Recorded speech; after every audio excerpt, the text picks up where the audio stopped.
we are all come here down no boy to yito to la sheto kikutunya azeto to plito jaka no na yise bunwe potondo petole na do mo yi ena wodo mi ti to bele ko to ila ko ye ko cheche ko ro na to ma se bito ko to ina to na mi o si kan do mi you want to ai bunwe to bele ko ro me na to la ko indo mo yi chete to la mi to na mi na ko se ko e na pasi to jira ka ni to me a cheto na ni ko de ina ki ko no to ni ba se ke la kwa che ni ko Jésus Christ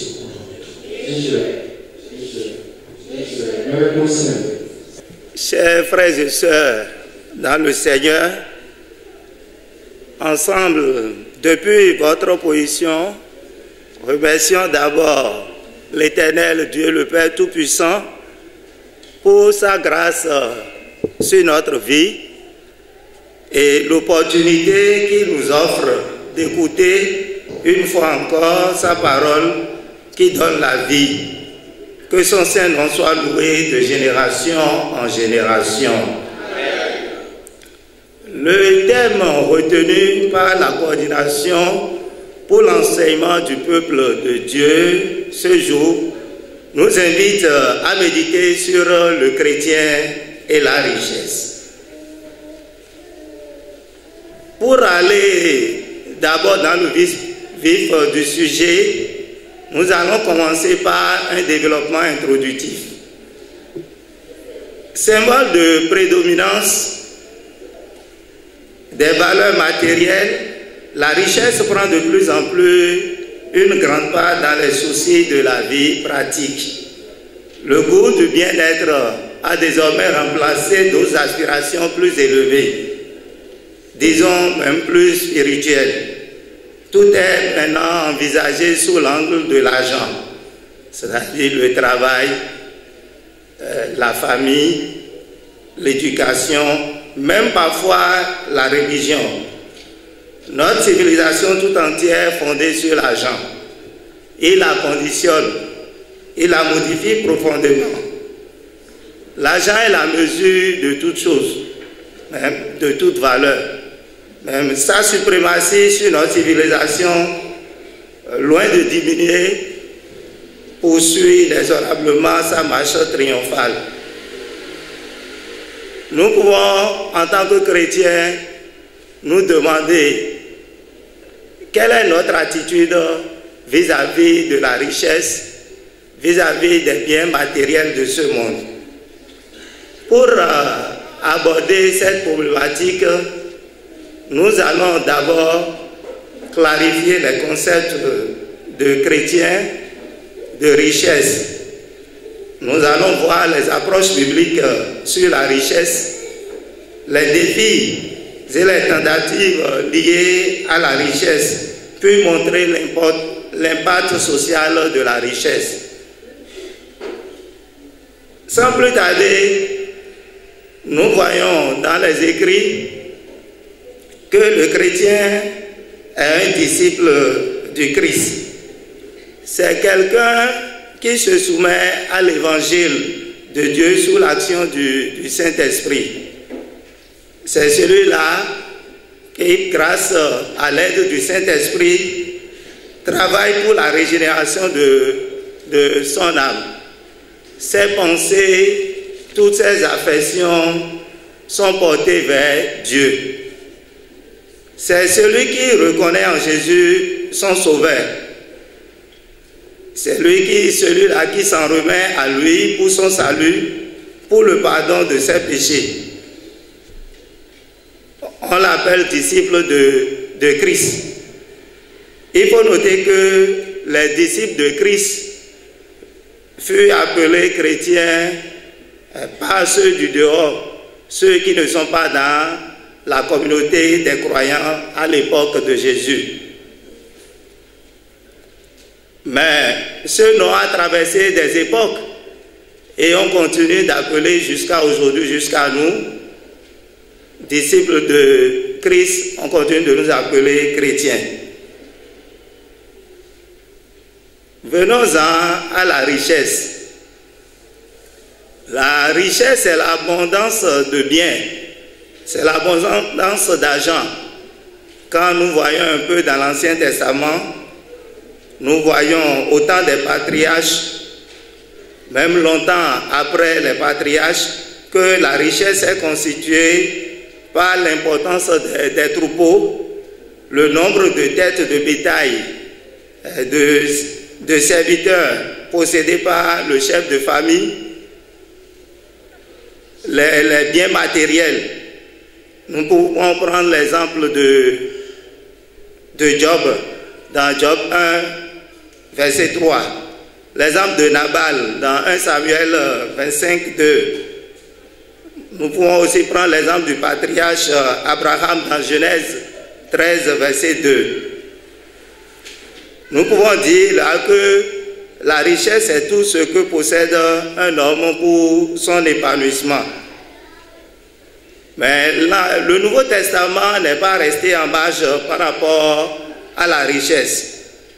Mais nous devons savoir que l'Église n'a pas reçu de terre ni de promesse de richesse. C'est pourquoi Paul disait aux Éphésiens, dans son livre, dans son premier livre, Éphésiens 1, verset 3, Paul disait: béni soit le Dieu et Père de notre Seigneur Jésus-Christ, qui nous a bénis de toute bénédiction spirituelle dans les lieux célestes en Christ. Donc on peut comprendre là que l'homme qui craint l'Éternel a dans sa main des biens et des richesses. Maintenant, que pense la Bible par rapport à la richesse? Là, si nous examinons un peu la richesse de la Bible, nous découvrons une perspective équilibrée et instructive. Les enseignements de l'Ancien Testament nous rappellent que la richesse est vue comme une bénédiction de Dieu. Les proverbes nous disent que c'est la bénédiction de Dieu qui enrichit et que cette bénédiction ne fait suivre la richesse d'aucun chagrin. Les paroles de Jésus dans le Nouveau Testament nous exhortent par contre à la prudence envers la richesse. Jésus nous rappelle même que là où est ton trésor, là aussi sera ton cœur. Donc la richesse ne doit pas devenir pour nous notre trésor principal, au point où nous allons devenir une personne qui n'a pas de temps. On n'a pas de temps pour notre famille, on n'a pas de temps pour l'œuvre de Dieu, et on se décacasse matin, midi et soir parce que nous voulons être riches. Alors qu'à l'origine, dans le jardin d'Éden, la seule perspective que Dieu nous donne pour gagner de l'argent, selon les voies de Dieu, c'est le travail, à part être héritier d'une grande fortune. Quels sont les types de richesses? Quand nous avons fouillé un peu les Saintes Écritures, nous avons vu que les richesses sont scindées en deux catégories. On a les richesses terrestres ou matérielles, les richesses spirituelles ou célestes. Quand nous prenons les richesses matérielles, ce sont des richesses de cette terre, de ce monde physique. Ces richesses sont souvent visibles, fictives, éphémères. On peut parler de l'argent, la prospérité matérielle, sous toutes ses formes. On peut aussi parler d'une longue vie, une vie paisible, une bonne santé, une famille, même de l'amitié, c'est de la richesse. Maintenant, ces richesses sont distribuées à tous les hommes, que nous soyons croyants ou pas. C'est pourquoi si nous voyons les écrits de Saint Matthieu, même on va dans Genèse 5, verset 2, Ecclésiaste 5, verset 18 à 19, Matthieu 5, 45. Si nous lisons ces écrits, nous constatons que la bonté de Dieu s'exerce en tout temps envers tous les hommes. Tous reçoivent à des degrés divers des bénédictions matérielles. C'est pourquoi on dit notre Père qui est dans les cieux. Donc si nous croyons en Christ, nous pouvons hériter des bénédictions. Mais les bénédictions ne sont pas liées aux œuvres. Donc les bénédictions matérielles ne sont pas réservées seulement aux chrétiens. Elles sont pour tous les êtres humains. Les richesses spirituelles sont permanentes et sont dans les lieux célestes. Nous voyons le pardon, la certitude du salut, la vie éternelle, l'adoption par Dieu, notre Père, dont Dieu nous a adoptés après la chute dans le jardin d'Éden. Dieu nous a adoptés grâce au sacrifice suprême de notre Seigneur Jésus-Christ. Nous avons l'Esprit que Dieu nous a communiqué, c'est une richesse. On a les places qui sont préparées pour nous dans le ciel, c'est aussi une richesse. Ces richesses sont exclusivement destinées aux croyants. Quels sont les enseignements de Jésus par rapport à la richesse? Jésus a souvent utilisé des paraboles pour faire allusion à la richesse. On a par exemple la parabole qui dit qu'elle tourne souvent autour de l'argent. C'est-à-dire que les paraboles d'abord sont allongées. On ne peut pas citer tout, mais on peut quand même prendre appui sur quelques paraboles qui tournent autour du trésor caché. Par exemple, le serviteur impitoyable, les laboureurs de la vigne. Maintenant, autour de ces paraboles, même les deux débiteurs, le bon samaritain, les 10 talents, ces paraboles-là, autour de ces paraboles, Jésus parle de la richesse. Mais quand on va au fond de ces paraboles, on voit que Jésus n'a pas condamné les possessions matérielles. C'est pourquoi la parabole du riche et de Lazare n'indique pas que le riche est allé dans les tourments parce qu'il est riche à cause de sa richesse. C'est parce qu'il n'avait pas eu compassion du malheureux. C'est ce qui fait qu'il est allé dans les tourments. Ce n'est pas à cause de sa richesse. Quand nous voyons même Lazare qui se trouvait dans le sein d'Abraham, Abraham qui était pourtant riche, et pourtant il est dans les bonnes grâces de notre Dieu. Mais Lazare était dans le sein, donc ni la richesse, ni la pauvreté n'est la cause d'une intimité particulière avec Dieu. Donc on peut voir ça dans Proverbe 30, verset 8. Maintenant, venons à la gestion responsable de la richesse. L'exemple de l'apôtre Paul. Selon les épîtres de l'apôtre Paul, on voit que pour le chrétien, les bénédictions sont avant tout spirituelles. Donc Paul met beaucoup plus l'accent sur les bénédictions spirituelles.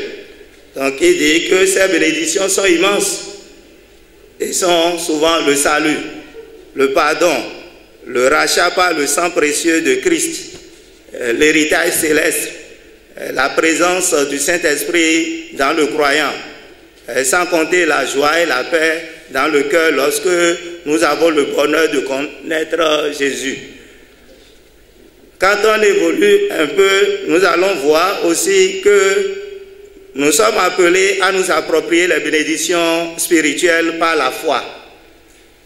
Nous n'en profiterons réellement que si nos cœurs sont engagés pour aimer le Seigneur Jésus et si nous obéissons à sa parole.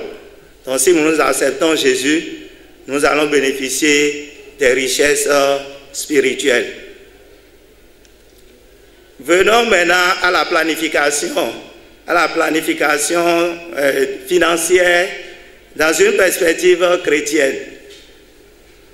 En tant que chrétien, il est de bon ton qu'on connaisse les principes qui sous-tendent l'investissement de nos richesses, l'investissement de l'argent que nous gagnons suite au travail, ou bien même si c'est un héritage, dans quel domaine il faut investir, suivant quel plan il faut investir.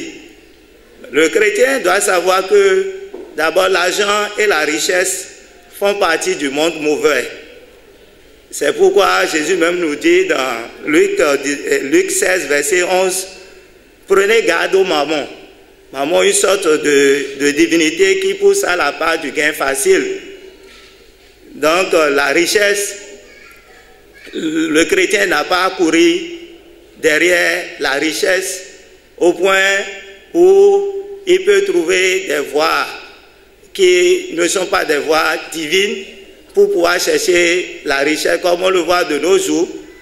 Et pour amasser de la richesse, les gens sont capables d'utiliser les fausses balances et sont capables de vendre 3 quarts de litre pour un litre d'essence. Il y a des gens qui sont capables même de trouver les mesures de gari qu'on appelle communément appelées tongolo pour pouvoir amasser assez de richesses. Le chrétien doit savoir que l'argent des chrétiens appartient à Dieu. C'est pourquoi dans les circonstances les plus célèbres du peuple d'Israël, le prophète Agé affirmait dans Agé 2, verset 8, que l'argent est à Dieu. Leur symbole de richesse est à Dieu. Donc si nous savons que Dieu est le propriétaire de l'argent, nous devons savoir que nous sommes le gérant. Donc l'argent que Dieu met à notre disposition, c'est pour en faire une bonne gestion. Comme principe, nous avons vu que la vie du chrétien ne dépend pas de ses richesses, ni des biens, jamais. Donc nous pouvons voir cela dans Luc 12, verset 15. Parce qu'il nous dit, « Gardez-vous avec soin du désir de posséder sous toutes ses formes, car la vie d'un homme, si riche soit-il, ne dépend pas de ses biens. » Et à Matthieu de dire que là où est ton trésor, là sera ton cœur. Donc là maintenant, la vie du chrétien n'est pas basée sur la richesse. Pour quatrième principe, nous voyons que la vie du chrétien doit être un modèle pour les autres. C'est pourquoi vous savez comment notre Seigneur Jésus a manifesté sa grâce envers nous. Vous voyez que lui qui était si riche, il s'est fait pauvre pour nous afin que par sa pauvreté, nous soyons enrichis. Donc nous soyons riches. Alors que lui, il détient tout pouvoir, il peut tout utiliser, mais il s'est fait pauvre. Même il disait que même les oiseaux ont de nid et pour dormir. Mais le Fils de l'homme n'a même pas là où dormir. Donc c'est pour que nous soyons riches qu'il s'est fait pauvre. Pour cinquième principe dans les écrits, nous avons vu que le chrétien doit savoir vivre dans l'abondance. Et il doit savoir que vivre dans l'abondance n'est pas chose aisée. Vivre dans l'abondance, ce n'est pas chose aisée. Si nous voyons le jeune qui veut être parfait et qui est allé vers Jésus pour demander ce qu'il doit faire pour être parfait, qu'est-ce que Jésus lui a dit? Il va vendre tes biens, distribue-le distribue le produit de la vente aux pauvres, et tu auras un capital dans le ciel. Puis, reviens et suis-moi. Quand le jeune a entendu cette parole, il s'en alla avec tristesse. Pourquoi? Parce qu'il était riche. La question qui se pose là, c'est comment nous payons la dîme. Il y a certains qui, comme un jardinier, avec son arrosoir, disperse et distribue parce qu'il y a beaucoup de pauvres autour. Est-ce que c'est ce que la Bible dit? La Bible a été claire que c'est là où vous recevez la Sainte Seine. C'est là où vous recevez le culte. C'est à cet endroit-là où vous bénéficiez de l'œuvre de Dieu, des bienfaits de Dieu, qu'il faut payer la dîme. Et cette dîme-là est destinée aux Lévites, aux chargés, aux pasteurs. La Bible est claire. Donc si on a l'habitude d'épargner ou bien de disperser la dîme, c'est que nous ne sommes pas bons chrétiens, que nous ne respectons pas les Saintes Écritures. Maintenant, deuxième point de placement. On nous demande de faire des offrandes. Donc le chrétien doit faire des offrandes, des actions de grâce. C'est aussi une autre forme d'adoration. Nous devons rendre grâce à Dieu, dire merci à Dieu pour les bienfaits, le souffle de vie qu'il nous donne. Nous devons chaque fois et tout le temps manifester cette reconnaissance. On a dit que l'argent est à Dieu. Dieu ne consomme pas, ne bouffe pas ces sous-là. Dieu n'a pas besoin de ces trésors-là. Mais c'est quand même pour manifester sa gloire. C'est pour manifester notre reconnaissance envers Dieu que nous payons, ou nous faisons ces offrandes, nous faisons ces actions de grâce. Le troisième fonds de placement, c'est de donner et d'aider les pauvres, les orphelins, les veuves autour de nous. On appelle ça un fonds de mutuelle divine. Donc nous devons nous entraider. Lorsque nous avons un frère qui a des problèmes, on peut l'inviter à manger quelque part, histoire d'apaiser un peu son cœur. C'est l'investissement dans la mutuelle divine. Nous sommes dans un groupe de permanence, on peut s'aider, s'entraider. On n'est pas obligé d'attendre que le nécessiteux vienne nous voir. Nous avons nos regards que nous promenons partout et nous savons ce que chacun vit.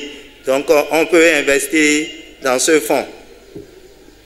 Quatrième fonds que nous avons recensé, nous voyons que nous pouvons dépenser pour le service divin et soutenir l'œuvre de Dieu.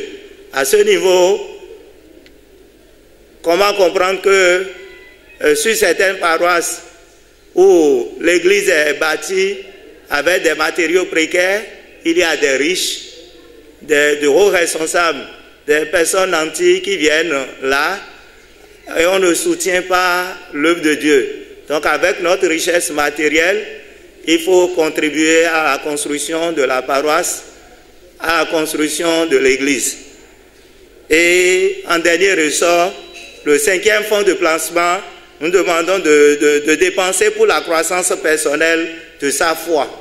La croissance personnelle de sa foi. Chaque fois que nous investissons pour la propagation de l'évangile de Dieu, nous investissons pour la croissance de notre foi. Chaque fois que nous soutenons les radios, les télévisions pour annoncer la parole de Dieu, nous sommes en train de grandir. Nous avons des téléphones qui coûtent cher, mais nous n'avons pas de dictionnaire biblique. Nous n'avons pas même de petites bibles de 6 000 francs, de 3 500. Donc nous devons investir pour la croissance spirituelle. Donc le chrétien que nous sommes, nous devons placer l'argent que nous gagnons dans ces 5 fonds de placement que j'ai appelés fonds de placement de Dieu. Maintenant, quels sont les défis et les tentatives liées à la richesse? À ce niveau, nous allons d'abord voir les risques de l'avarisme. Les risques de l'avarisme, et de l'avarice et de l'égoïsme. L'égoïsme. Donc, à ce niveau, nous devons savoir que c'est Dieu qui enrichit. C'est la bénédiction de l'Éternel Dieu qui enrichit. Et il ne fait suivre cette bénédiction d'aucun chagrin. Donc on n'a pas à résister, on doit résister. On doit résister à la grande force d'attraction de la richesse. Nous sommes instrumentistes dans la chorale, ou bien on est programmé pour exécuter une œuvre de Dieu, mais à cause de notre avarice, quand on nous appelle à gagner quelque chose en ville, on se dépêche d'aller prendre de l'argent. Si on se dépêche, on laisse l'œuvre de Dieu, ça veut dire qu'on est en train de laisser Mammon, cette divinité qui pousse à la part du gain facile. On est en train de se laisser dompter par Mammon. Donc évitons, et quand Dieu nous donne le peu, que le peu là nous suffise, que l'attitude qu'on cultive, l'attitude de contentement qui nous évite de tomber dans le piège de l'avarice, de l'égoïsme, de la cupidité. L'argent peut devenir une puissance démoniaque. Donc c'est l'avarice qui pousse les gens aujourd'hui à trouver des voies qui ne sont pas les voies divines pour s'enrichir. Donc nous devons éviter en tant que chrétiens de ne pas vendre notre âme à des sectes satanistes pour s'enrichir, parce que notre bénédiction est avec Dieu. C'est pourquoi le Seigneur Jésus lui-même, au cours de son ministère, nous avertit en ces thèmes. Nous pouvons voir ça dans Luc 12, verset 15. Puis il leur dit, gardez-vous avec soin de toute avarice, car la vie d'un homme ne dépend pas de ses biens futurs dans l'abondance. Donc la richesse tente. La richesse tente beaucoup. Donc nous n'avons pas à courir derrière la richesse tout le temps. Maintenant, quelle est la tentation de mettre la richesse devant Dieu? La tentation de mettre la richesse devant Dieu. Nous devons savoir que le bien matériel, quand on prend quelqu'un qui est riche, il a beaucoup de problèmes. Dans l'apparence, nous voyons qu'il est riche, il prospère à tous égards, mais il est dans beaucoup de soucis. Il est dans beaucoup de soucis. Donc de là, l'amour de l'argent, Paul nous disait que l'amour de l'argent est en effet la racine de tous les maux. Donc il ne dit pas que c'est l'argent qui est le problème. L'argent n'est pas le problème en réalité. L'argent même, la richesse même est neutre.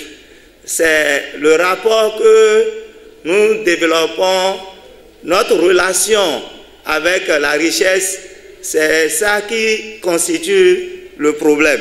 Sinon, l'argent même est neutre. L'argent perd sa neutralité lorsque nous investissons mal et lorsque on est tenté, on n'aide pas ceux qui sont autour de nous et on fait de n'importe quoi avec la richesse, peut-être pour notre gloire, et on ne se dit pas que la richesse vient de Dieu. Maintenant, dans l'évolution, nous pouvons parler de quelques exemples de succès et d'échecs.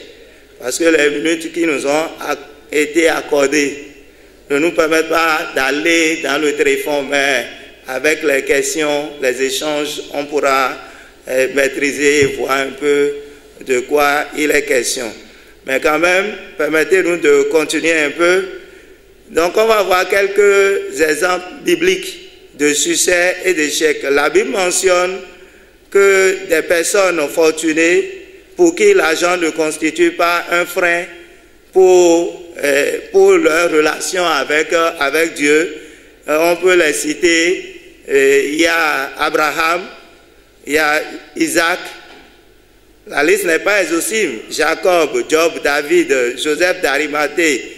Donc la liste n'est pas exhaustive. Ceux-là ont utilisé la richesse et la richesse n'a pas perdu sa neutralité dans leurs mains. Par contre, nous voyons, la Bible présente également des individus pour qui l'argent était une pierre d'achoppement, comme le voleur d'Akan lors de la prise de Jéricho. Il y a Judas Iscariote qui a livré Jésus contre 30 pièces d'argent. Et il y a l'homme riche qui cherchait à obtenir la vie éternelle. Et proche de nous, nous voyons aussi même des personnes qui sont chargées de régler des conflits. Et ces personnes-là sont capables de prendre de l'argent chez le riche fautif pour condamner le pauvre, parce que pour eux, l'argent, c'est tout. C'est tout. Donc on voyait aussi dans la Bible, on a vu dans la Bible que les juges, pour faire taire la résurrection du Christ, distribuaient de l'argent aux gardiens du tombeau. Donc on voit ces éléments dans la Bible qui montrent qu'il y a certains pour qui l'argent est tout. L'argent ne peut pas tout. La richesse ne peut pas tout régler. Donc, en tant que chrétiens, nous devons savoir qu'avec l'argent, on peut beaucoup, c'est-à-dire l'argent peut beaucoup de choses, mais avec la richesse, il y a, par exemple, des personnes qui sont dans les hôpitaux, mais qui ont des comptes bien gonflés, et pourtant, ces comptes-là ne peuvent pas les sauver. Vous voyez, on a l'argent qui peut acheter des poches de sang, mais est-ce que l'argent-là peut acheter la vie? Donc l'argent a beaucoup, la richesse a beaucoup de limites. L'argent peut construire une belle maison, mais ne peut pas acheter un foyer heureux. Donc la richesse peut beaucoup de choses, mais par exemple même dans l'église, il y a certains pour l'argent, ils sont capables d'aller prendre des grades, mais contre les critères de compétences et autres. Donc il y a beaucoup de choses qu'on peut citer par rapport à la richesse. Maintenant, quel est l'impact social de la richesse? Nous voyons la responsabilité. Nous avons déjà parlé des fonds de placement. Mais comment faire pour obtenir les trésors célestes? Parce que si nous avons des démunis auprès de nous et nous ne manifestons pas de compassion envers ces démunis, est-ce que nous pouvons bénéficier du royaume des cieux? Donc la Bible révèle différentes manières de gagner des récompenses. Mais d'un point de vue financier, c'est en donnant qu'on en acquiert. Donc c'est quand nous donnons, c'est quand on aide qu'on peut. C'est celui qui accorde une faveur aux pauvres, qui prête à l'Éternel. C'est lui qui lui rend, c'est l'Éternel qui lui rendra la monnaie. Les dividendes, c'est l'Éternel qui les donne. Donc, nous pouvons voir ça dans Proverbe 19, verset 17. Maintenant, même lorsque nous organisons des festins, nous invitons des personnes de notre clan, parce qu'aujourd'hui, on forme de petits groupes pour s'aider. Est-ce que le nécessiteux a besoin d'être dans notre clan pour qu'on puisse l'aider? La Bible nous dit que lorsque tu organises un festin, invite au contraire des pauvres, des estropiés, des boiteux, des aveugles, et tu seras heureux, car ils ne peuvent pas te rendre pareil. Donc eux autres, ils ne sont pas capables de te rendre les dividendes. C'est Dieu qui est capable de le faire. Donc en gardant une perspective éternelle, la personne fera des bons choix.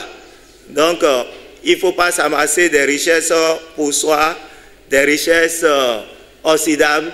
Il faut placer ces richesses dans les fonds de placement de Dieu. Donc, en guise de conclusion, nous pouvons dire que l'avenir des chrétiens et leur espérance sont dans le ciel. et cela conditionne leur vie sur la terre. Ils n'ont pas à attendre ni à rechercher la richesse matérielle, même si Dieu, dans sa sagesse, peut parfois l'accorder. Donc c'est là le nœud, c'est Dieu qui accorde la richesse. La Bible n'a pas condamné la richesse. Donc la question n'est pas de savoir si on a un excès de biens matériels ou non. La Bible condamne explicitement la cupidité, l'égoïsme et autres. Donc la question est une question de cœur. Nous devons examiner nos motivations, les fins auxquelles nous utilisons l'argent. Nous sommes responsables devant Dieu de la façon dont nous utilisons l'argent. Nous avons dit que nous allons rendre compte si l'argent, si la richesse est un Dieu que nous servons ou bien c'est un moyen par lequel nous servons Dieu. Donc Dieu ne condamne personne pour ses richesses si ça vient de lui. Donc si nous utilisons des voies qui sont peu orthodoxes pour s'enrichir, c'est mauvais, c'est mauvais, c'est mauvais. Les biens matériels peuvent venir de plusieurs sources, mais les sources qui sont agréées par Dieu, c'est le travail. Le travail, c'est la seule perspective que Dieu nous a donnée dans le jardin d'Éden pour gagner de l'argent. Donc ça doit être, notre richesse doit être le fruit d'une bonne performance. On ne doit pas frauder, on ne doit pas chercher à s'amasser sur le dos de quelqu'un. Si on est employé, on doit payer les employeurs. Si on est employeur, on doit payer les employés selon la mesure du travail fourni. Donc voilà, nous ne sommes pas exhaustifs. Maintenant, on n'a pas la prétention de tout cerner. Mais quand même, les débats, les questions, les apports seront les bienvenus. Merci. Oshofa Prise TV. Tout pour la gloire de l'Éternel, Dieu d'Oshofa. J'aime ici que nous devons prendre exemple de notre papa, que nous venions ou non, papa Samuel Biléou Joseph Oshofa, dont je dis le nom avec beaucoup de respect. Si nous sommes chrétiens célestes, nous devons comprendre que pour réussir dans la vie, nous devons d'abord et avant tout faire l'œuvre de Dieu pour laquelle nous a missionnés. Cette église est une église particulière et beaucoup de révélations nous ont fait comprendre. Parce que tu ne fais pas mon œuvre, c'est pourquoi tu es en train de végéter dans la pauvreté. Et pourquoi j'ai dit nous devons prendre l'exemple sur Papa Oshofa? Parce que ses premiers jours, en ses premières heures, il n'a rien connu que le travail de Dieu qu'il a pris très au sérieux. C'est bien après qu'il a commencé par se réjouir de ce qui est les bénéfices de ses travaux. Donc je nous exhorte à faire la mission pour laquelle l'Éternel nous a missionnés et m'a mis, moi ici devant vous, une soutane blanche. Et son homme, il nous a missionnés. Merci beaucoup. À part cela, il y a un point que j'ai souligné ici. J'ai remarqué que si nous faisons bien le travail pour lequel Dieu nous a missionnés, c'est Dieu même qui s'en charge, qui se charge de notre prospérité. C'est le même esprit qui va faire venir sur nos étalages, en nos lieux de vente, les bons clients. C'est l'esprit de Dieu qui met dans le cœur des autres de venir sur ta marchandise acheter chez toi. C'est l'esprit de Dieu, l'esprit en qui tu es fidèle, qui fait en sorte que les choses sont favorables sur nos lieux de vente.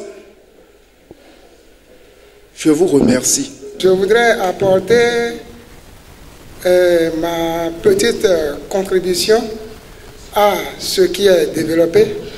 D'accord. À propos des types de richesses, je voudrais ajouter un troisième qui est la richesse éthique. Le conférencier nous avait enseigné sur la richesse terrestre, spirituelle Et maintenant, moi, j'ajoute un troisième qui est éthique, terrestre qui est destiné à tout le monde, spirituel qui est destiné aux croyants, et éthique, oui, est destiné également aux croyants. Si vous me permettez, je peux le développer. Et la richesse éthique, la Bible met également l'accent sur la richesse éthique qui fait référence aux traits de caractère que nous développons à la suite de notre cheminement spirituel. La richesse éthique implique de vivre une vie d'intégrité, d'honnêteté et de générosité. La Bible nous enseigne l'importance de traiter les autres comme nous aimions qu'on nous traite, d'aimer nos voisins comme nous-mêmes, etc. Le second apport est lié à la dîme. Je voudrais dire ici, la richesse spirituelle, moi j'ai l'habitude de dire que pour être riche dans l'église du Christ céleste, je vous parle bien de la richesse spirituelle. Il y a 3 conditions à observer. Nous avons le paiement des dîmes, qui est une obligation pour le chrétien, pour ne pas dire le croyant. La deuxième chose est l'action de grâce. Dieu nous a gardés pendant un mois. Il faut que nous nous rendions grâce. La troisième chose est l'aumône. Parce qu'on nous a appris dans l'église du Grand Céleste. Et là, je voudrais un peu aborder un aspect qui est ceci.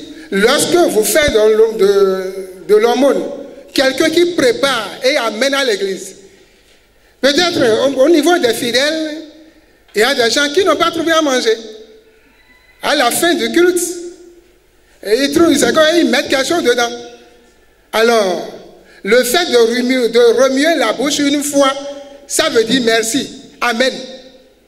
Imaginez le nombre de fois un individu va remuer sa bouche pour un repas que vous avez amené à l'église. Et regardez le nombre de personnes, excusez-moi, qui doivent manger ce repas. Donc la bénédiction est pour nous. Donc ces 3 conditions sont à observer de façon mensuelle. Le troisième apport est celui-ci. Dieu l'a dit dans Deutéronome chapitre 28, verset 1 à 14, que nous devons observer les commandements pour être bénis. À partir du verset 15, c'est la malédiction. La malédiction ne nous amène pas ici aujourd'hui, c'est la richesse. Alors, je voudrais aborder maintenant la question. Maintenant, parlant de dîmes, la Bible est claire, les dignitaires nous le disent. Je voudrais dire, est-ce que nous amenons les dîmes exactes? On dit la dîme, oui, la dîme exacte à l'église. Si tel n'est pas le cas, alors qui trompe qui dans cette affaire? Dans l'introduction, le communicateur a défini le chrétien. Dans la définition de chrétien, j'ai entendu dire quelque part que le chrétien est celui qui travaille pour la régénération de son âme. Je voudrais comprendre un peu comment est-ce que le chrétien travaille pour la régénération de son âme. Le passage de Éphésiens 1:3 a été évoqué pour expliquer les biens dont nous disposons. Mais tel que ça a été présenté, c'est tout comme si ce passage fait exclusion, c'est-à-dire dit que nous n'avons pas de bénédiction matérielle ou terrestre. Pour ma part, c'est que dans ce passage, Paul voudrait mettre en relief les bénédictions spirituelles dont nous disposons en Christ, sans faire exclusion des bénédictions matérielles que nous pouvons avoir. Maintenant, j'ai mis ceci: est-il mauvais de se donner de la peine pour s'enrichir? Si oui, que dire alors du Genèse 3, verset 19? Genèse 5, verset 2 a été cité parmi un certain nombre de passages que je n'ai pas pu noter pour montrer que les bénédictions visibles Je peux continuer? J'ai dit, est-il mauvais de se donner de la peine pour s'enrichir? Si oui, que dire de Genèse 3, verset 19? Genèse 5, verset 2, c'est le passage que j'ai pu noter parmi un certain nombre de passages qui ont été cités pour montrer que les bénédictions visibles, les bénédictions matérielles, financières sont destinées à tout homme. Mais quand j'ai lu le Genèse 5, verset 2, ça ne m'a pas vraiment convaincu. Je n'ai pas trouvé que le passage était vraiment indiqué pour expliquer cela. Des paraboles ont été évoquées. J'aurais souhaité que ces paraboles aient été vraiment citées, c'est-à-dire dites, pour expliquer à fond ce qu'on voudrait dire. Bon, on ne peut pas revenir dessus, c'était un apport. La richesse est du mauvais monde. J'ai entendu une phrase comme ça. Et Luc 16, verset 11 a été donné pour appuyer.